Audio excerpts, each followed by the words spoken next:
Alkisah di tanah Jawa yang subur, berdirilah sebuah kerajaan megah bernama Kediri.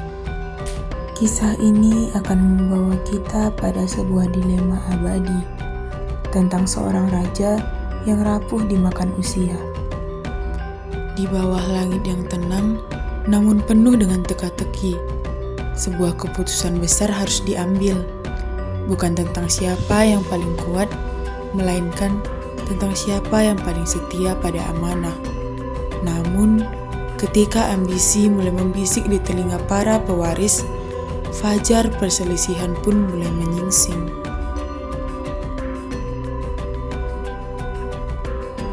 Kita akan melihat bagaimana sebuah garis perbatasan bisa memisahkan dua saudara, dan bagaimana bisikan pengkhianatan bisa lebih tajam daripada mata keris. Umur kita sudah mulai menua. Kerajaan ini harus ada penerus yang bertanggung jawab untuk memimpinnya. Tentu saja kita wariskan saja kerajaan ini kepada putri kandung kita. Prajurit, ayo! Panggilkan Putri Keja menghadapku. Siap, Paduka Raja. Ada apa, Ayahanda? Putriku Keja, engkau terlahir dari rahim permaisuri.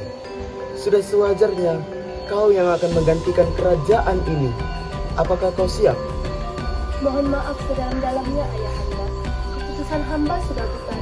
Hamba tidak menginginkan takhta. Hamba lebih memilih menjadi putra. Pikirkanlah kembali, putriku. Tugas ini sangat penting bagi kerajaan kita. Mohon restu, Ibunda.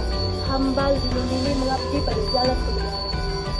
Baiklah, jika itu keinginanmu, maka tahta ini akan kuberikan kepada kedua putraku yang terlahir dari selim. Apakah kau rela, Keja? Saya rela, Ayahanda. Prajurit, ayo! Panggilkan Stephen dan Benezra menghadapku. Siap, Paduka Raja. Atas perintah raja, mereka pun menghampiri raja yang hendak memanggil mereka.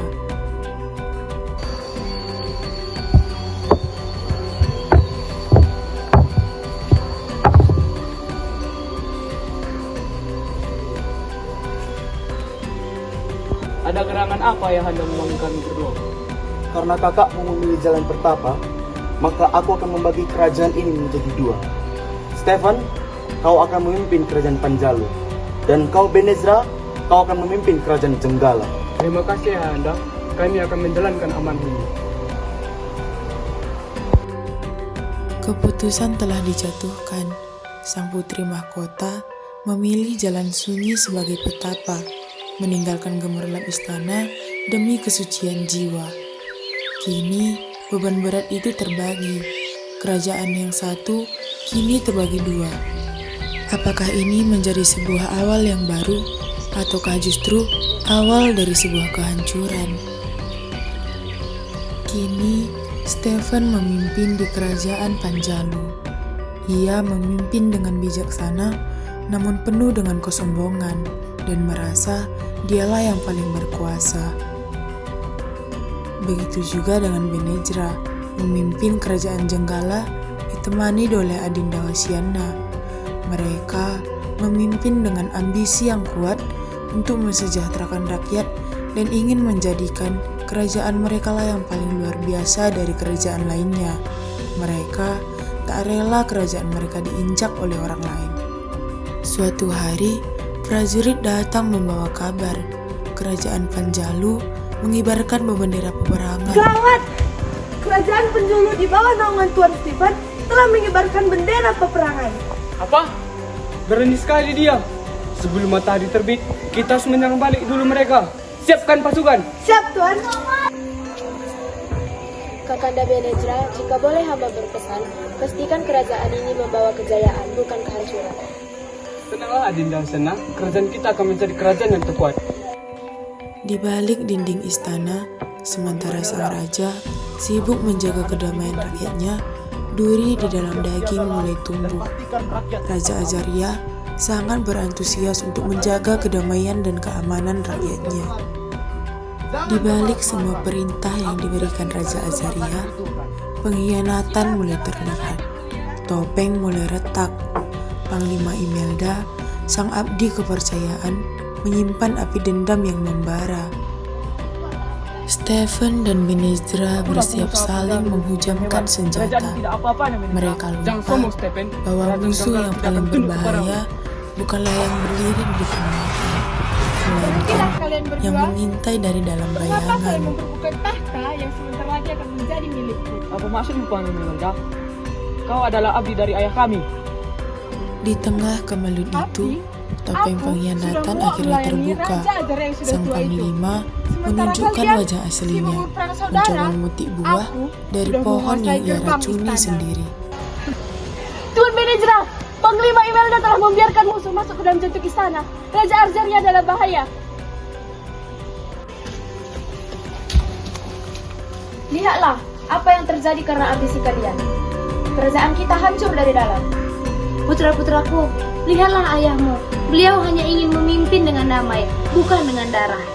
Stephen, Benezra, apakah tanah yang terbagi ini lebih berharga daripada persaudaraan kalian? Ampuni hamba ayahanda, hamba terlalu haus dengan kekuasaan. Hamba juga bersalah. Kita telah membiarkan serigala seperti Imelda memanfaatkan kemarahan kita. Karena kebusukan sudah terbongkar, prajurit yang setia akhirnya menangkap Panglima Imelda.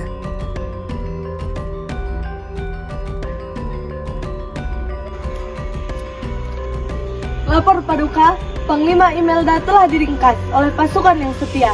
Pengkhianatannya telah berakhir. Bawa dia ke pengangsingan. Dan untuk kalian berdua, jika kalian tidak bisa bersatu, maka rakyat yang akan menderita. Pengkhianatan kini berakhir. Mereka akan membunuh racun yang menyebabkan kematian. Ayahanda memang benar. Tahta hanya sementara. Jika kalian tetap ingin memimpin kerajaan Panjalu dan Jenggala, pimpinlah dengan hati, bukan dengan kuat. Terima kasih sudah mengerti, putriku. Sebuah hikayat tentang pengorbanan, pengkhianatan, dan arti sebuah keluarga. Sejarah akan mencatat bahwa kejayaan tidak diukur dari luasnya wilayah, melainkan dari besarnya jiwa untuk memaafkan. Karena pada akhirnya, keris akan berkarat dan mahkota akan pudar. Namun, nama baik akan abadi selamanya.